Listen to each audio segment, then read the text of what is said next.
सो हमारे पास ये चैप्टर 3 से क्वेश्चन है, आप देख पा रहे हैं यहाँ पे हमें जीरोस फाइंड करने हैं और इस क्वाड्रेटिक पॉलिनोमियल के रिलेशनशिप भी वेरीफाई करना है इसके जीरोस और इसके कोफिशिएंट के साथ में। सबसे पहले हमें समझना होगा कि जीरोस क्या होते हैं। उससे पहले हम ये समझेंगे कि क्वाड्रेटिक इक्वेशन की जो स्टैंडर्ड फॉर्म होती है वो क्या होती है। सो यहाँ पे हम अगर क्वाड्रेटिक इक्वेशन की स्टैंडर्ड फॉर्म को समझें, so ax square plus bx plus c equals to 0 means ये हमारी क्वाड्रेटिक इक्वेशन की स्टैंडर्ड फॉर्म होती है। इस स्टैंडर्ड फॉर्म से इसको इक्वेट करके देखते हैं। क्या हमारे पास सारी चीजें गिवन है? एक्स स्क्वायर के नीचे हमारे पास एक्स स्क्वायर वाला टर्म आएगा, सो हम यहाँ पे लिखेंगे एक्स स्क्वायर। क्या यहाँ पे एक्स वाला कोई टर्म है? नहीं है, मींस हमारे पास इसको हम 0x लिखेंगे प्लस सी मतलब -15 इक्वल्स टू 0। सो हमारे पास जो a की वैल्यू आएगी, जो a की वैल्यू है वो हमारे पास क्या है? 1 है, b हमारे पास 0 है और c हमारे पास -15 है। सिर्फ 15 नहीं लेना, ये मिस्टेक आप लोग करते हैं, -15 हमें लेना है। अब हम इसके जीरोस फाइंड करने की कोशिश करेंगे। जीरोस कैसे फाइंड करेंगे? So x square -15 is equals to 0, so -15 will go to right hand side, x square is equals to 15। X की जो स्क्वायर मतलब इसकी पार्ट 2 है, ये शो करता है कि एक्स की दो वैल्यूज आएंगी और वही हमारे दो जीरोस होंगे।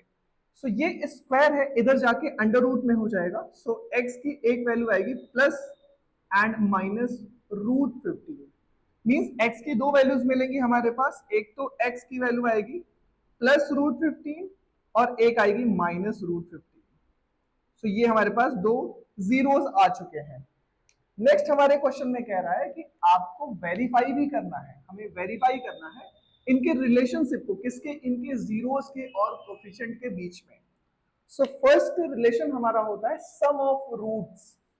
हम लिखेंगे यहां पे sum of roots is equals to -b/a। हमने b और a पहले ही वेरीफाई कर लिया है। सम ऑफ रूट्स का मतलब ये होगा, रूट्स हमारे यही है बेटा, रूट +15 और रूट -15, मींस हम यहां से अगर हम अल्फा की वैल्यू ले लें, तो ये हम प्लस का 15 ले लेंगे एंड बीटा की वैल्यू अगर लेंगे तो -√15 कंसीडर करना है हमें। इसमें कुछ नया नहीं है, अल्फा बीटा देख के घबराने की जरूरत नहीं है। सिर्फ अल्फा का मतलब √15 और बीटा हमारा ये, एक्स की वैल्यू को हमने सिर्फ अल्फा और बीटा दे दिया ताकि हमें वेरीफाई करने में इजी हो। अब सम ऑफ रूट्स का जो फॉर्मूला बनता है, मतलब रूट्स, यही दोनों रूट्स है, इनका सम कर देना है। सो हमने किया अल्फा प्लस बीटा, इसका जो फॉर्मूला होता है वो -b/a होता है। अल्फा की वैल्यू हमारे पास क्या है? √15, हमने √15 को पुट किया प्लस बीटा की वैल्यू -√15, -√15 -b/a, b तो हमारे पास 0 है, हमने 0 लिखा अपॉन a हमारे पास क्या है? 1 हमने लिया था, 1 हमारे पास हो जाएगा। सो √15 प्लस -15 विल गिव यू 0, ये हमारे पास 0 है राइट हैंड साइड पे। सो प्लस √15 और -√15 कैंसिल हो जाएगा, हमारे पास 0 इज इक्वल टू 0। सो ये फर्स्ट वेरिफिकेशन था जो सम ऑफ रूट्स का था। नेक्स्ट हमारे पास होगा प्रोडक्ट ऑफ रूट्स का। प्रोडक्ट मींस मल्टीप्लिकेशन की बात करेंगे। सो सेकेंड वेरिफिकेशन हमें करना पड़ेगा प्रोडक्ट ऑफ रूट्स का। ये फॉर्मूला होता है c/a। प्रोडक्ट ऑफ रूट्स मतलब दोनों रूट्स का multiplication, alpha into beta. Formula बनेगा alpha into beta is equal to c/a। ये हमारे पास फॉर्मूला बनेगा। अब अल्फा की वैल्यू हमारे पास -√15 है, हम यहां पे लिखेंगे अल्फा हमारे पास √15 हो जाएगा, बीटा हमारे पास क्या हो जाएगा?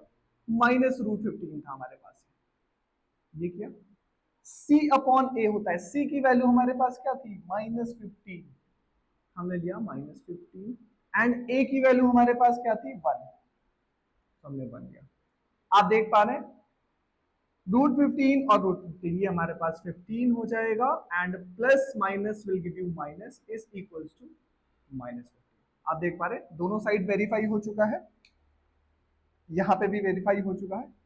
सो दिस इज हाउ हम वेरीफाई करेंगे इनके रूट्स के, और ये हमारा कंप्लीट सॉल्यूशन होगा